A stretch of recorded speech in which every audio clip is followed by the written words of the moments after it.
Assalamu alaikum warahmatullahi wabarakatuh, and a very good day to all our respected speakers and participants. So I am Nurul Aqilah Amran, and I'm currently pursuing my Master of Science in Pharmacy here in IAM. So today I would like to present a little bit about my research project, which mainly center around the microencapsulation of aurosynthetic. Okay. So this will be the content of my presentation today, and ranging from the introduction and the conclusion. So to introduce you about my research project, there are three keywords that need to be noted. So the first one is special needs children, the second one is dental caries, and the third one is symbiotic. Okay, so special needs children can be defined as individuals under the age of 18 years old who have either physical or cognitive disabilities such as Down syndrome, ASD, and also cerebral palsy. So nowadays, dental caries are also quite prominent among these special needs children and also in healthy normal people. So these dental caries could actually be the result of unhealthy diet, the excessive usage of tobacco, and also unhealthy consumption of alcohol. So there need to be a countermeasure for us to overcome this problem. So therefore, a novel combination of symbiotic could actually be utilized as one of the tools to overcome this problem. So the symbiotic used for this particular research are Streptococcus aureus K12 and Mosaic skin extract. Okay. So the research objective for my research is to develop orison microcapsules by performing encapsulation using sodium alginate.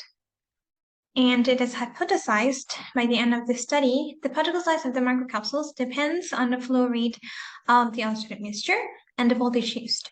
And the encapsulation efficiency of the microcapsules depends on the concentration of the alginate mixture. Okay, so we'll go for the methodology. So as we know, the first thing that we need to do is, of course, prepare the raw material. So we'll have the subcultured Streptococcus aureus K12 and also conduct the extraction of the Mosaic skin extract. And then after that, we'll mix both of this raw material into sodium alginate, creating an alginate mixture. So the ionic gelatin method will be carried out utilizing the electrospray technique to encapsulate the orison symbiotic into the alginate microparticles. And after that, we'll subject those to freeze drying in order to increase the storage stability by converting them to powder. And then we'll run microcapsule testing by using particle size and zeta potential analysis. So zeta analysis is to optimize the size of the particles in order to ensure the uniformity of the beads, and then TEM is to ensure the integrity of the microencapsulated particles in the ecosystem. And then ATR, FTIR is to give insight into the successful cross-linking of the alginate polymer by calcium ion, and it will also be able to qualitatively detect the presence of the active ingredients within the microparticles. Okay, so this is the setup of the electrospray. So the syringe pump controlled the flow rate, while the voltage supply, of course, controlled the voltage. So the syringe pump is connected to a needle where it would pump the alginate mixture into the calcium chloride, this one, in order to create the ionic gel method. And this camera is actually capturing the needles and enlarge the image so that we can see whether the alginate mixture is dripping into the calcium chloride or not, whether we're spraying or whether it's dripping. I'll share a video on how this all come together.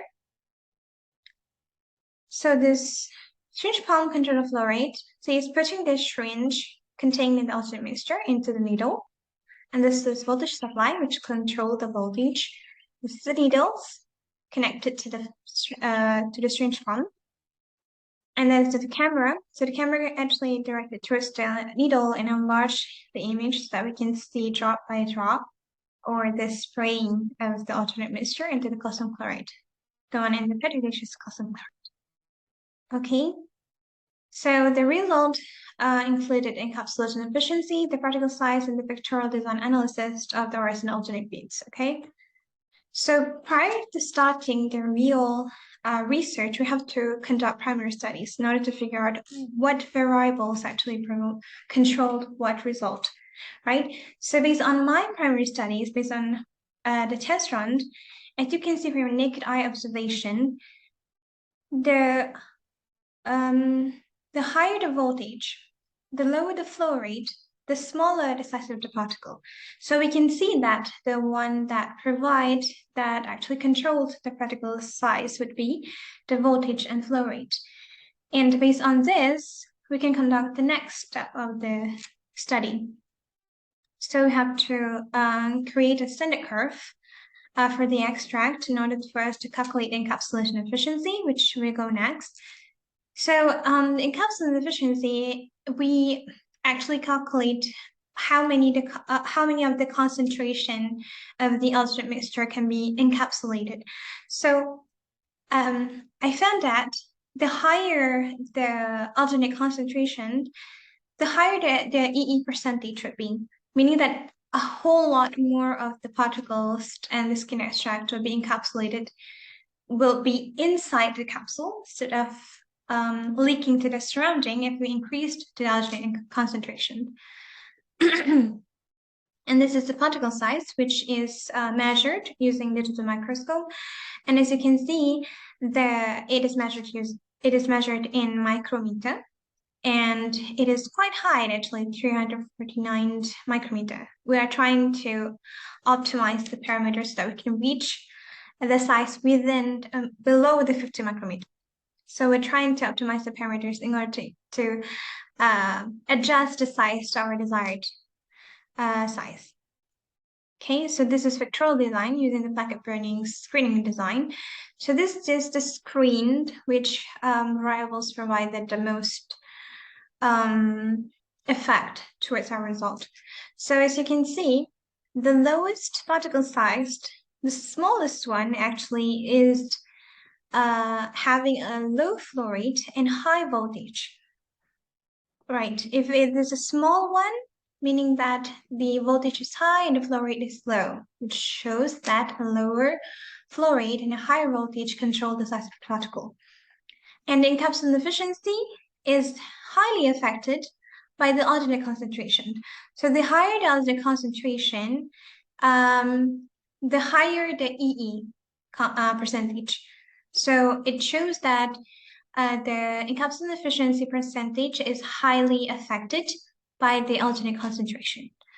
Okay, so the conclusion would be that the particle size of the microcapsules is highly affected by the flow rate and the voltage, while the encapsulation efficiency depended on the concentration of the alternate mixture.